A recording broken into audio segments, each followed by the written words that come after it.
Party ఫిరాయించిన BRS ఎమ్మెల్యేల విషయంలో ఇవాళ దేశ అత్యున్నత న్యాయస్థానం కీలక తీర్పు వెలువరించనుంది. పార్టీలో గెలిచిన 10 మంది ఎమ్మెల్యేలు కాంగ్రెస్ పార్టీలో చేరారని, వాళ్లను అనర్హులుగా ప్రకటించాలంటూ సుప్రీంకోర్టును ఆశ్రయించింది బీఆర్ఎస్. పార్టీ మారిన వారిలో దానం నాగేందర్, కడియం శ్రీహరి, తెల్లం వెంకట్రావు, పోచారం శ్రీనివాసరెడ్డి, బండ్ల కృష్ణమోహన్ రెడ్డి, కాలే యాదయ్య, ప్రకాష్ గౌడ్, అరికపూడి గాంధీ, గూడెం మహిపాల్ రెడ్డి, సంజయ్ కుమార్ ఉన్నారు. వీరిలో దానం నాగేందర్ ఏకంగా కాంగ్రెస్ బీఫామ్ మీద సికింద్రాబాద్ పార్లమెంటుకు పోటీ చేశారని కోర్టులో వాదన వినిపించారు బీఆర్ఎస్ తరపు న్యాయవాదులు. ఇరువైపులా వాదనలు విన్న సుప్రీంకోర్టు తీర్పును రిజర్వ్ చేసింది. ఈ జడ్జిమెంట్ను ధర్మాసనం ఇవాళ వెల్లడించనుంది.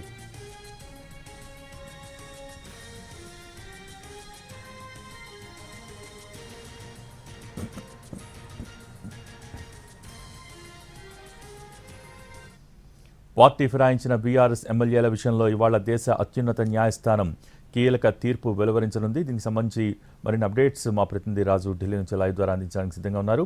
రాజు, ఓవర్ టు యు.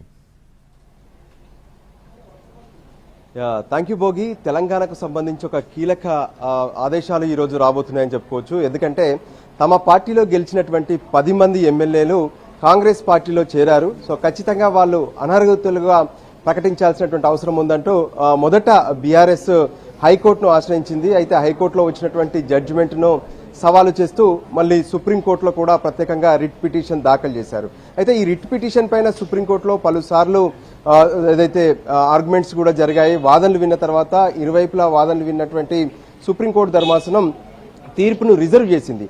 సో మరికొద్ది సేపట్లో సరిగ్గా 10:30 గంటలకు ఈ తెలంగాణలో పార్టీ ఫిరాయించినటువంటి ఎమ్మెల్యేలకు సంబంధించినటువంటి కేసులో తీర్పునివ్వబోతుంది సుప్రీంకోర్టు ధర్మాసనం. చీఫ్ జస్టిస్ ఆఫ్ ఇండియాతో కూడినటువంటి ఈ ధర్మాసనం ఈ రోజు ఇచ్చేటటువంటి తీర్పు ఎలా ఉండబోతుంది అనేది ఇప్పుడు తెలుగు రాష్ట్రాల్లో ప్రత్యేకంగా తెలంగాణకు సంబంధించి కొంత ఉత్కంఠను కలిగిస్తున్నటువంటి పరిస్థితి కూడా కనిపిస్తుంది.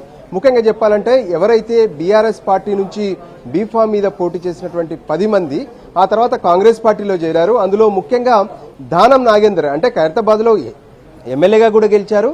ఆయన పార్లమెంట్ ఎన్నికలకు వచ్చేసరికి ప్రత్యేకంగా అటు సికింద్రాబాద్ నుంచి కాంగ్రెస్ బీఫామ్ పైన పోటీ చేశారు. ఖచ్చితంగా వీళ్ళంతా కూడా పార్టీ మారినట్టు అన్ని రకాలుగా ఆధారాలు ఉన్నాయి.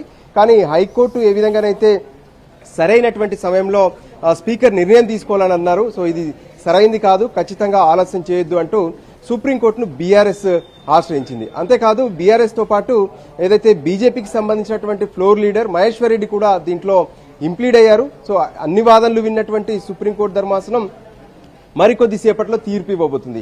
వాస్తవానికి ఈ సందర్భంగా రాష్ట్ర ప్రభుత్వం అంటే స్పీకర్ కార్యదర్శి, అసెంబ్లీ కార్యదర్శి కూడా ప్రత్యేకంగా సుప్రీంకోర్టులో అఫిడవిట్ ను దాఖలు చేశారు. స్పీకర్ కు ఉన్నటువంటి రాజ్యాంగ అధికారాలు ఏవైతే ఉన్నాయో వాటిని ఉపయోగించుకునే సరైనటువంటి నిర్ణయం తీసుకుంటారు. దీంట్లో కోర్టులు ప్రశ్నించాల్సినటువంటి అవసరం లేదనే విషయాన్ని కూడా అటు వాళ్ళ అఫిడవిట్ లో పేర్కొన్నారు. కానీ అసలు సరైనటువంటి సమయం అంటే ఏంటి, దీనికి ఒక టైం బాండ్ అనేది ఉందా లేదా అనే విషయం పైన ప్రత్యేకంగా సుప్రీంకోర్టు ధర్మాసనం సైతం ప్రశ్నించింది.